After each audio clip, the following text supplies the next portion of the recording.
I've told you before, I'm a political scientist, and even though it's a disaster to call it a science, and in fact, the actual stuff taught as political science is nearly always catastrophic and catastrophically disempowering.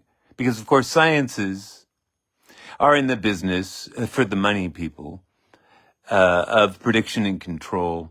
And that's exactly what political science can't do by definition because of its topic. When the topic is action, is those things that depend on what cannot be predicted from what went before. Treating it as a science is a way of erasing human agency, which is exactly what the only maybe 100% certain political scientist, Alexis de Tocqueville, that man was a genius, just a genius at anticipating the problems that we've been having. And so I actually think you should go and read right now The Old Regime in the French Revolution. If you're somebody affluent enough to have the time to do it and you haven't figured out yet that you're the problem, go read it. It's a great way to get at that. It won't guilt trip you. I love him. He was an aristocrat, but he didn't pretend that aristocrats were okay. He didn't. What he said was, look, aristocrats had no standing armies, right?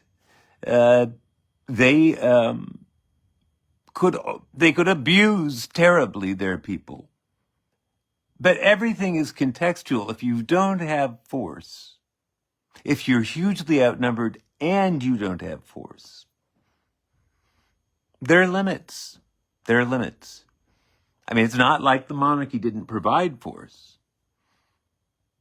but it's the relationship between the aristocracy and the monarchy's monopoly on violence. That's the one. Wealth and a monopoly on violence. Put them together, and what do you get? According to Tocqueville, you get utter ruin. Utter ruin. That's political science.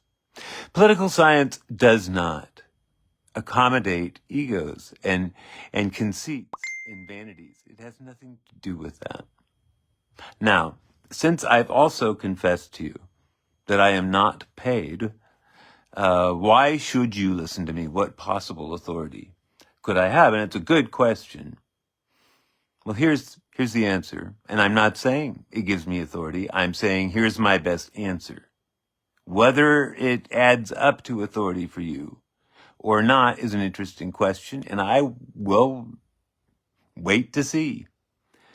But the reason I would listen to me, the question I would ask is, well, why shouldn't I listen to him? What would be the reason not to? I mean, you know why not to listen to the corporate media. You know it's owned by billionaires. Fossil fuel dynasties run it. We're never going to get over it. This little global warming problem with those guys. I mean, it's, political science doesn't. It just doesn't. It doesn't waste a nanosecond trying not to discommode the rich.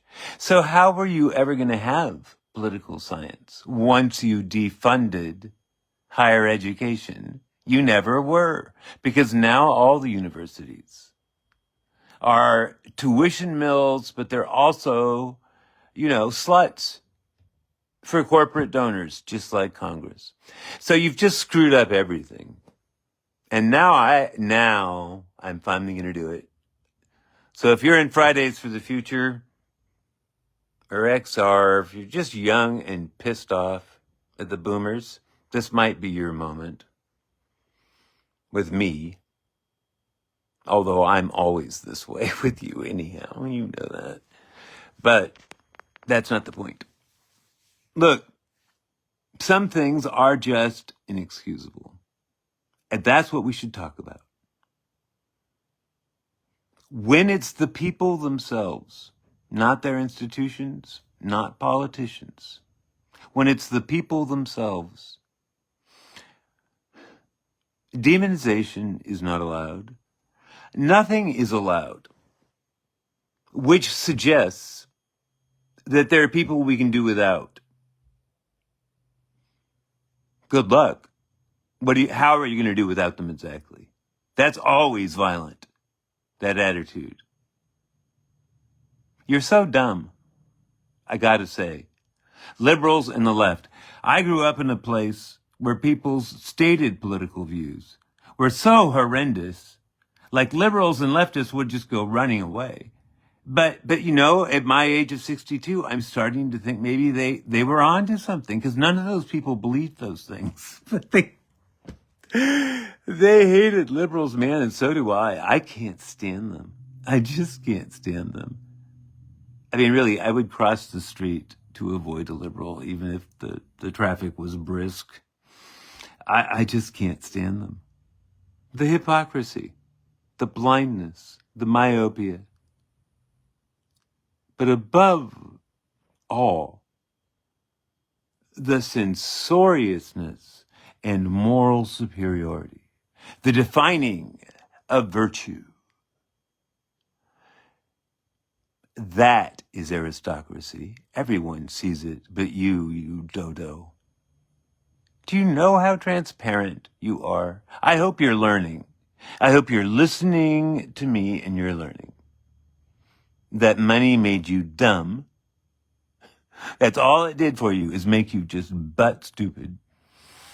And here you are. Here you are. What will you explain it with?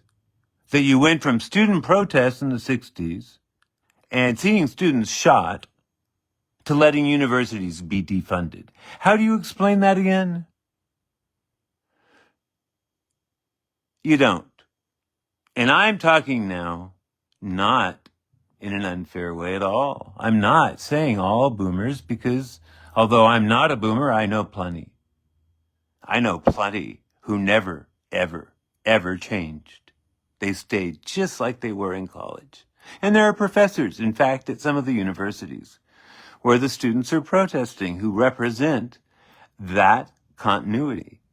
But we cannot permit the senility of the affluent to infect us all. They're senile because it serves their fear of their own conscience. And it's fear, and it's very extreme. I don't know if that's Christian guilt in some form or something else. But I can tell you, it's shocking what people who on the surface are liberal often are like on the inside. I had a little old Quaker lady that everyone thinks is just a saint say something to me in a whisper, so vile I'll never be able to repeat it. But that's how people are. That's just how people are. You take a person of privilege who's never for 1 second considered even surrendering it because it's offensive. Privilege is offensive. It's just offensive. It's not desirable. Nobody wants it. We want to get rid of it. The idea that it's desirable, that we all can't wait to have it. Man, you people.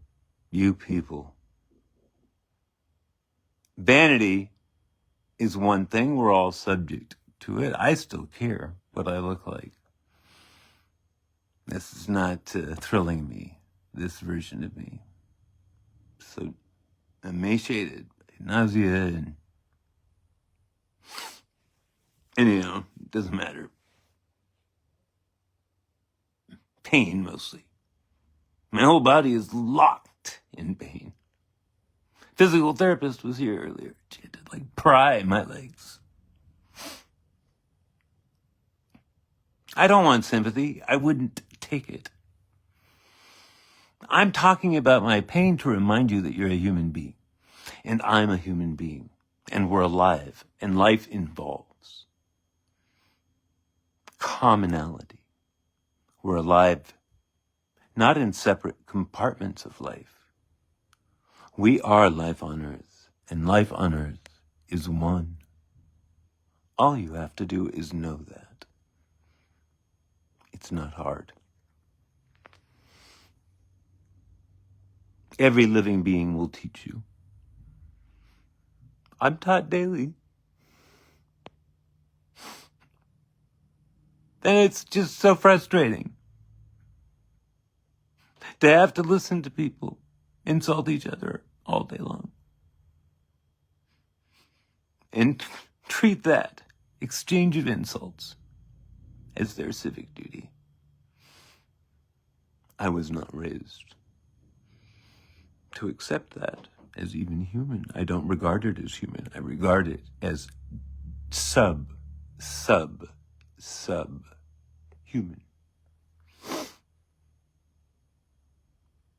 Conceit management as a substitute for public engagement. No.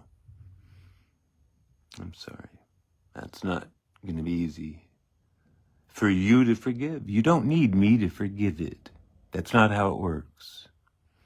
And it's not a patriarch in the sky. I don't know why no one reads Jesus. He says it himself. Fire and brimstone, not from Jesus. Jesus never said any of that shit.